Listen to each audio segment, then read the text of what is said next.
โมเมนต์นี่เอากระโทนี่มาให้เรานั่งกันโอ้ยนั่งคนป่วยแล้ววันนี้โอ้ยเศร้าเลยมันไม่ได้เจ็บยังเลยยังหักแทนนั่นเศร้าแล้วเนาะโอ้ไวยุ่งเนาะ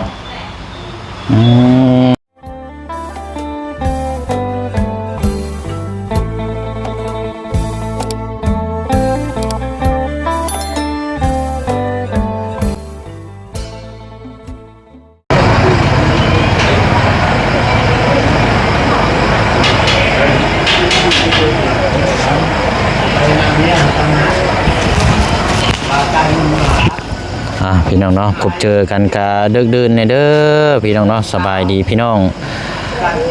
นี่แหละพี่น้องเนาะมาเยี่ยมมายามทางน้องออยน้ำกันอีกถือว่าเป็นคืนที่สามแล้วแม่มื้อนี้เนาะสี่มื้อนี้บ่โอ้เอาไวแท้นี่เนาะโอ้โดยเอาอะไรพี่น้องเนาะกะมาเยี่ยมมายามเพราะว่าช่วงเที่ยงนั้นเฮาบ่ว่างพี่น้องเอ้ยเนาะเล่นไปหลายหม่องหลายบอลก็เลยมาคำเนี่ยจักน้อยเบิ่งเด้ออันโทรเดินมาเด้อเฮานี่ไม่เนี่ยกินแล้วบ่เข้ายังบ่ทันได้กินอยู่โอ้โดมื้อนี้อยู่นำกันจักคนมื้อนี้แม่มื้อนี้แม่เพิ่นก็มามื้อนี้ฮะแม่เพิ่นก็มามื้อนี้แม่น้องอ้อยก็มานำโดยผู้เฒ่าซับนี่พี่น้องเนาะมาห้องหมอสิบ่นั่นบ่นี่สิบ่เมื่อยบ่ลูกเขาจะมาเอาอยู่เหือนนึงอันแต่ว่าเราสินอนอยู่นี่ว่ามื้อนี้กะโดยมื้ออื่นพุ่นละจังมื้อเนาะโดยโอ้พี่น้องกับบ่ตี้แล้วแหละเป็นห่วงลูกเนาะหั่นสิว่ากันโดยพอดีแล้วอันน่ะเฮาซื้อข้าวเฮาบ่ฮู้ว่ามีอยู่นำจักคนเฮาก็ลืมถามน้องออยซื้อข้าวมา20,000ครับมันน่ะในอยู่ในกินในถุงนี่แหละแม่เด้อโดยลูกข่อยมาจังได๋นี่ก็เป็น6คนจักคนก็6คนโดยเอากับข้าวเฮาซื้อมาฝากเด้อขอบใจโดยอันน่ะคือได้ยินว่าบ่ได้นอนอยู่ในห้องแล้วได้ย้ายไปห้องใหม่ใช่บ่อยู่ในห้องร่วมบ่บัดนี้นะหรือว่าห้องส่วนตัวเหมือนกันนี่คือเมื่อวานห้องร่วมบ่โดยเฮาก็ยังบ่ทันได้กินข้าวเฮาก็แต่ว่าอาบน้ำแล้วก็ฟ้าวขึ้นมาเลยเพราะว่ายามมันดึกเดี๋ยวเพราะว่าเฮาก็สิขึ้นไปบันดงอีกคือเก่านะไปนอนอยู่พุ่นแหละนอนเอาไปซะเดียวไปอันคนหลายบ่ไอ้บ่ห้องเจ้าอยู่นะมาลายปะนะกันว่าเฮาถ่ายคลิปชิก็ได้อยู่บ่ได้คือว่ามีบ่จันพาทั้งน้องอันนั้นเพิ่นมาเยี่ยมยามบ่โดยมาแล้วเมื่อกี้โอ้เขาเจ้าเมื่อแต่หึงแล้วบ่โดย3 โมงช่วงประมาณ3 โมงโดยโอ้เนาะเอาเนี่ยพี่น้องก่อนอื่นกันนี่แหละขอบใจทางอันแม่เพิ่นนำเนาะมาตั้งแต่มื้อแรกก็ยังบ่ทันในมือบ้านเลยจักเป็นนี่ไรบ่ฮู้เลยถึงบ้านกันเนาะพี่น้องเป็นพี่น้องกันเนาะบ่ปะบ่ทิ่มไปสายพุ่นละไปย่างไปพุ่นละพี่น้องไปเบิ่งน้ำกันเนาะสภาพอันกี้เตะเรือล่ะมาน้ำกันบ่คือบ่มาผ่าตัดร้านมาผ่าตัดร้านโดยจะใช้รองเท้าโอ้คนน้อยๆจะใช้รองเท้าโดย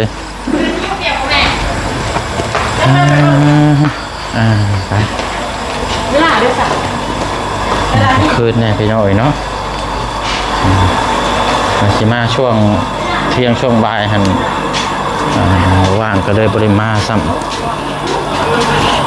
พายุอากาศเย็นอยู่เนาะอากาศบริห้อน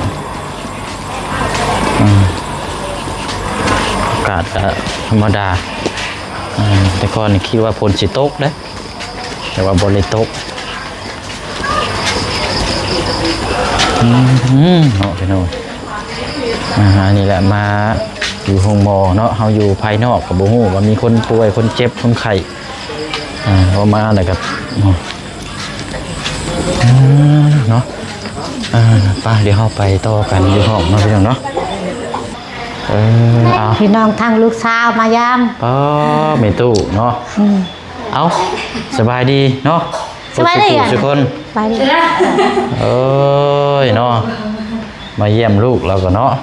เห็นนี่ใดหลายมือนะปกติเราแหล้วเนาะ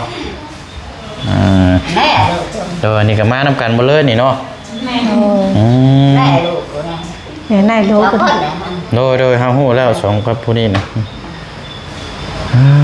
เนาะไปยืนข้างๆพุ่นก็ได้ไปยืนข้างพุ่นก็ได้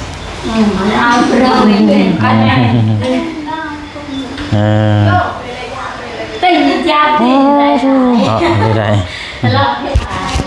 เอาถอดไม้ไหมเอานะมันก็ได้ให้น้องเป็นว่าก่อนเป็นยังไงเนาะมีเหือมีแห้งใครขึ้นโคเก่าอยู่อ่ะ ไปด่าอะไรใจ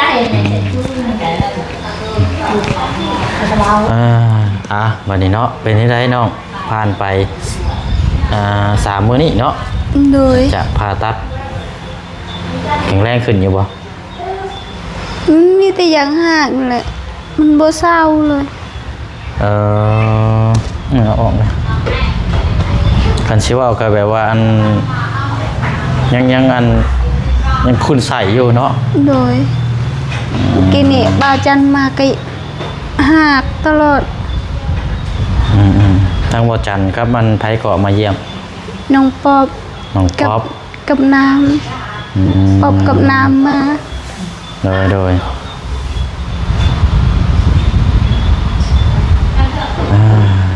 เดี๋ยวนี้ก็อยากคืนใส่เหมือนกัน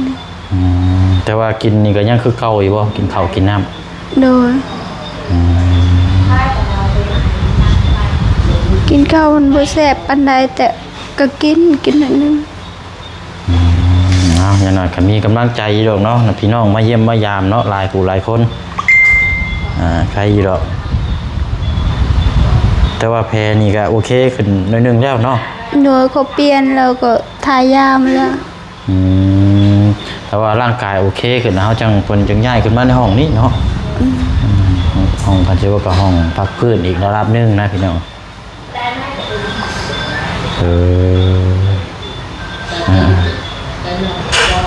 วันนี้อันทั้งมื้อใดก็สิได้กลับซะเนาะ ยังบ่ฮู้ยันเขายังไม่ได้บอก น่าจะได้อาทิตย์หนึงนี่แหละ ประมาณอาทิตย์หนึง โดย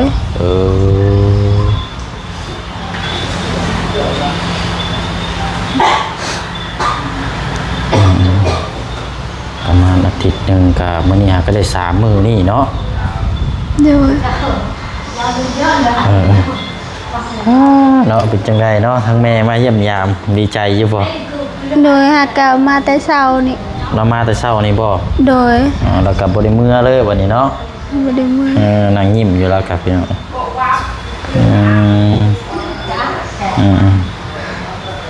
ยังบ่ทันได้พากันกินข้าวได้เนาะ โดย แล้วบ่เชียงซื้อเอากับข้าวอันนั้นมาฝากให้เอ้ยเจ้าอันนั้นกินนี่พากันกิน โดย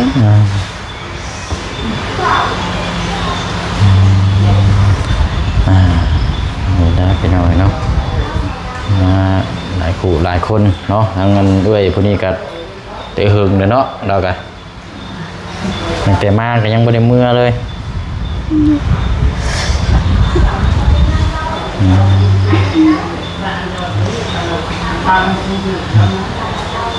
เนาะอันค่าใช้จ่ายก็ยังคือเก่าบ่น้องบ่ได้จ่ายหยังเพิ่มเติมหยังบ่ ใจขายยานี่แหละใจ200,000 นึง มื้อนี้บ่ โดย ก็ธรรมดาซะเนาะอันว่าแพนี่เพิ่นล้างให้บ่หรือว่าจังได๋ แพนี่เพิ่นล้างให้1,500,000 แต่ว่าต้องล้างทุกมื้อเนาะ โดยมื้ออื่นน่าจะล้างอีกอะอยากจะหัก ตอนนี้บ่มันเราอยากหากได้เจ้าหากเองได้บ่เอาอันนี้ไม่เอานี่ให้เราไหมกระโทน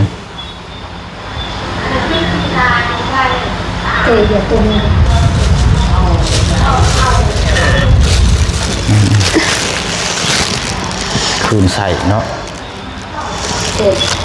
เอาเบิ่งซอยกัน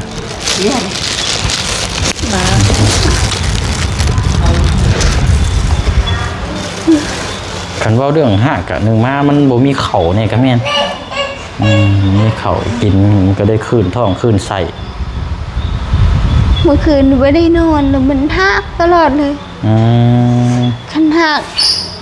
กได้หักเลยก็ไข้เนี่ยมันได้นอนได้นอนในนึงแล้วถ้าตื่นมามันก็หักอีกมันใส่แล้วมันเจ็บมันเอิก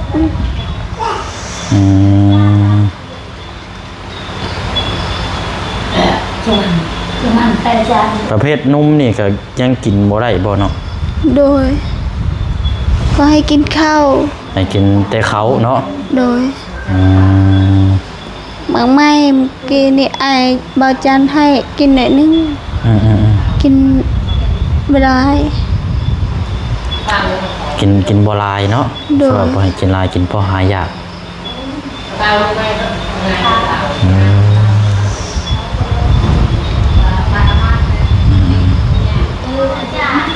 มันก็มา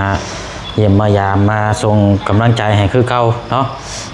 และให้ทั้งพี่น้องปะลุงเขาเพิ่นได้ติดตามส่งกำลังใจแล้วก็ได้มาอีกตอนที่แรกว่าสิมาช่วงเที่ยงแต่ว่างานวิ่งงานบ่ทวงบ่ทันก็เลยมาเลิกในจักหน่อยจักโมงแล้วตอนนี้เก่า7 โมงครึ่งเนาะเกือบ8 โมงเลยอันว่าเจ้าบ่ได้ถามว่าชาวบ้านเพิ่นสิให้อยู่อีกจักมื้อยังไม่ได้ถาม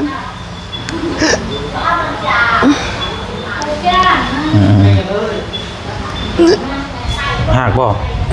จุขอโทษให้ลูกเจ้าเอาโมเมนต์นี่เอากระโทนี่มาให้เรานั่งกัน โอ้ยเดี๋ยว บ่ได้ยิน ว่าแล้วเราบ่ได้ยินเนาะปกติแล้วมีนั่งคนป่วยแล้ววันนี้ โอ้ย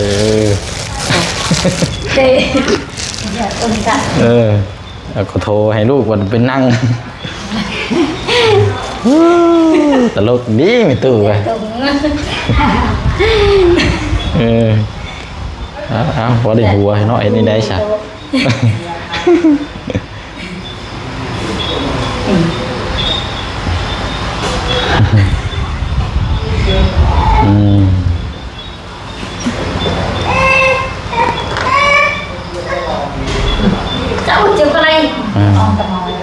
วันนี้อัน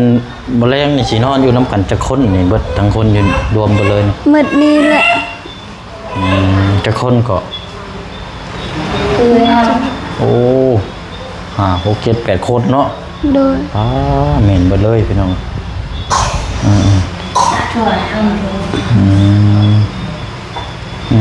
อันพากันกินข้าวแล้วบ่กับข้าวได้เฮาซื้ออุ๊ยโทษไม่ตู้กับข้าวนี่เฮาซื้อมาฝากไว้ไม่พากันกินพากันแกะกินแล้วแล้วก็อันยันมาเปลี่ยนแล้วหั่นแหละพากันกินรสเนาะน้ำในได้สาอยู่ไสน้ำบ่ได้ซื้อมาเป็นอันนี้บ่น้ำมีนอกน้ำตุกใหญ่กินน้ำตุกใหญ่เลยโดย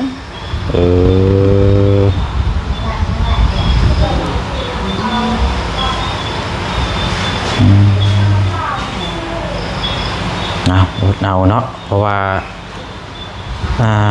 จังใดสิพี่น้อยเพราะว่าเจ้าก็บ่ได้ถามทางแพทย์เพิ่นว่าสิให้กลับมื้อใดเต็มที่ประมาณ7 มื้อบ่น่าจะประมาณ7 มื้อคันว่าบ่ท่วงบ่ทันก็อ้ายก็เฮ็ดจังไดเนาะเพราะว่าอ้ายว่าคันว่าเจ้าสิเมื่อนี่อ้ายว่าสิอาสามื้อส่งเพราะว่าอ้ายสิเดินทางเมื่อบ้านมื้ออื่นนะตอนแรงมื้ออื่น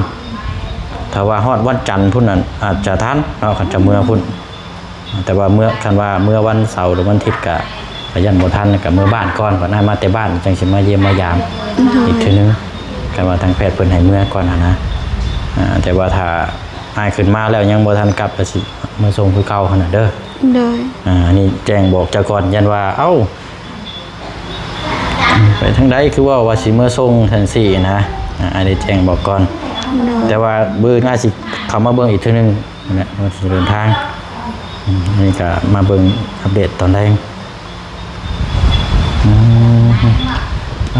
เนาะมีแต่คนบ้านเดียวกันเบิดเลยบ่มาเยี่ยมยาม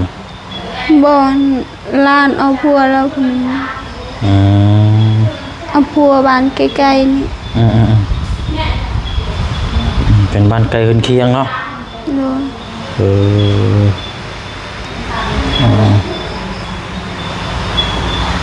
พอลบน้อยนี่ก็เย็นดีเนาะ โดย 200,000 กีบสมมติจะว่านะ พออยากได้250,000แต่ร้านรุดรุด2 2 ชื่ออยู่ใช้ก่อนเนาะ น่าจะนาน นะใกล้ๆนี่บ่ โดย เออก็นี่เนาะมันก็ได้พี่น้องวายแห้งบ่ได้เลยน่ะมันสิรุดเลยสมราคาหั่นแหละมันก็เย็นอยู่เนาะ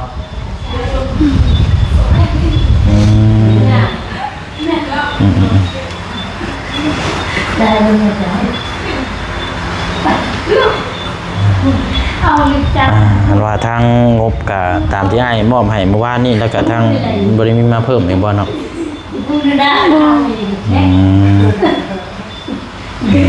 แหละนั่นก็พอได้สมทบค่าใช้จ่ายเนาะผ่าตัดเจาะนะ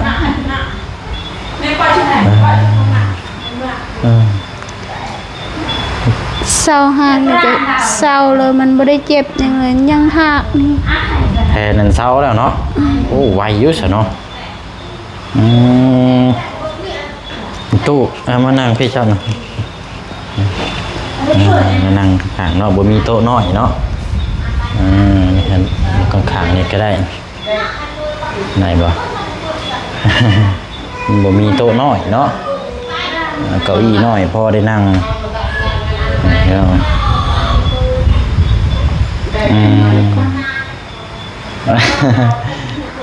นี่จิกะ บอกเล่านี่เด้อเจ้าบอกเล่าอยู่ว่าอันนั้นทางเอื้อยใจดีนั่นซอยค่าผ่าตัด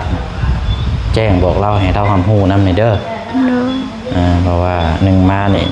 อะไรผู้มีพระคุณเปิ้นซอยแล้วเฮาก็แจ้งให้ผู้เป็นแม่ได้รับรู้นํกันเนาะ โดย ให้เพิ่นอันยกมือสาธุแล้วก็ให้ได้บุญได้หายดีให้เศร้าแหละเนาะทางผู้ซอยทางผู้เบิ่ง เพิ่น ผู้แย่ ถามว่าเอาลูกหูจักมาได้ใช้ผู้อ้าย ไผ เพิ่น ก็ แม่ อ๋อเจ้าอธิบายบอกเล่าอยู่บ่ โดยอธิบาย ก็บอกเล่าว่าทีมงานอ้ายเนี่ยเป็นทีมงานช่วยเหลือทีมงานช่วยเหลือแล้วเป็นสะพานบุญให้ทางผู้ใหญ่อธิบายบอกเล่าเดี๋ยวจะว่าเอามาแต่ใช้ทางใดเนาะกับปกติแล้วละ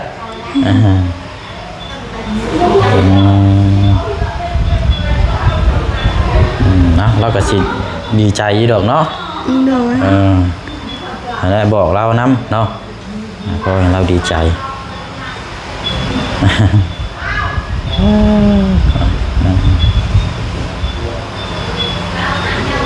เนาะมีจังหวะตามนั้นแหละพี่น้อยมากันกินข้าวกินน้ำเนาะอยู่หลายคนกับม่วนพอบ่เงียบบ่เงาเฮาก็ฮู้เยอะอยู่ห้องโมนี่ก็โอ้ยมีไผอยากอยู่หรอกพี่น้อยแต่ว่ามันก็จำเป็นนั่นแหละ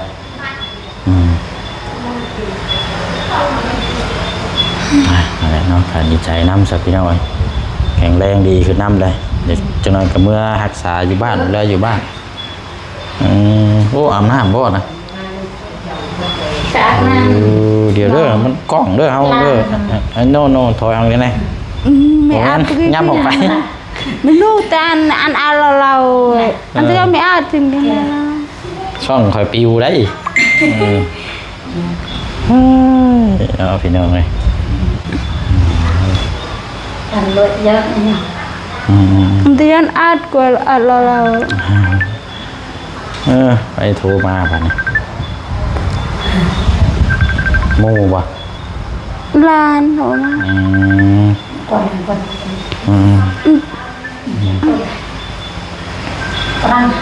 เอาไปครับ แต่เอาไปเลยกี่เอาไปเลย โอ้เด้อเอาสนอมีแต่ว่าและวันเวลามื้ออื่นน่าสิเข้ามาเยี่ยมมายามอีกเทื่อนึงเด้อ โดย น่าสิออกเมื่อก่อนปานนี้เด้อน้องเด้อ เอามีแต่ว่าอันไหนละฝากขอบใจทางเอื้อยเพิ่นแน่เด้อแล้วก็ทางพี่น้อง FC ปาดุงเฮา เลย หักจังหักบ่เอาโอ้ยนี่แหละแม่ก็คือแม่พี่น้องไว้เนาะ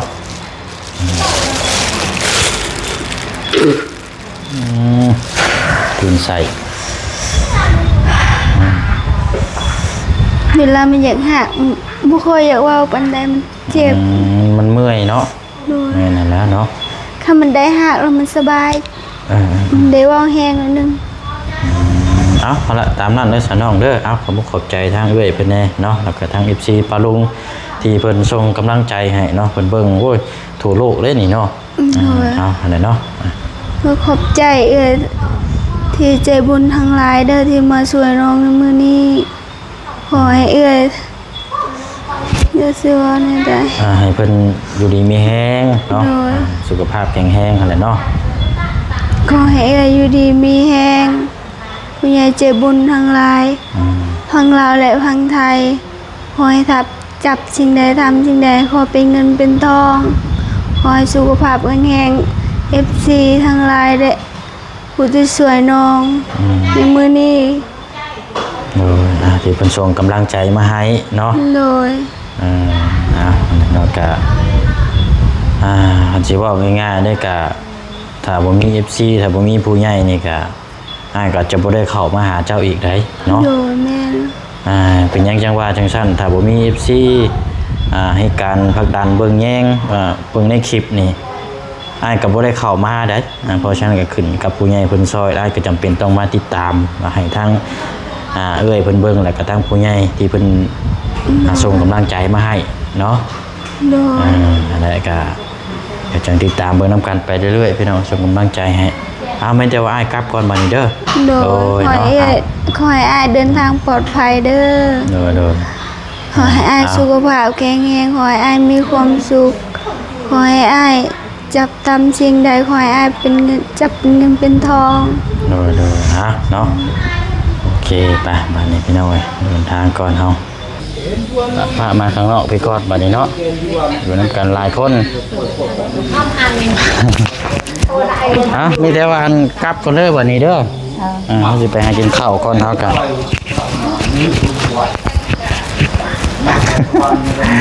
โอ้ยพี่น้องมีแต่ทางคู่นั้นแล้วเอากลับก่อนเด้อกลับก่อนเด้อบัดนี้เด้อโดยและเบิ่งแย่งกันเนาะไปทำนั้นละพี่น้อยเนาะก็มาติดตามนำกันเพราะว่าเฮาผู้ใหญ่เพิ่นซอยแล้วเฮาก็มาติดตามให้เบิ่งเพิ่นแย่งให้เพิ่นดูแลนะพี่น้องว่าต่อไปบ่แม่นว่าเฮาสิครับมอบเงินจำนวนแล้วก็บ่มาติดตามมันก็โหคักเลยพี่น้องเนาะเพราะฉะนั้นก็ติดตามเบิ่งนี่แหละพี่น้อยจนน้ำกันพอแล้วพี่น้อยเนาะกันสิเว้ากัน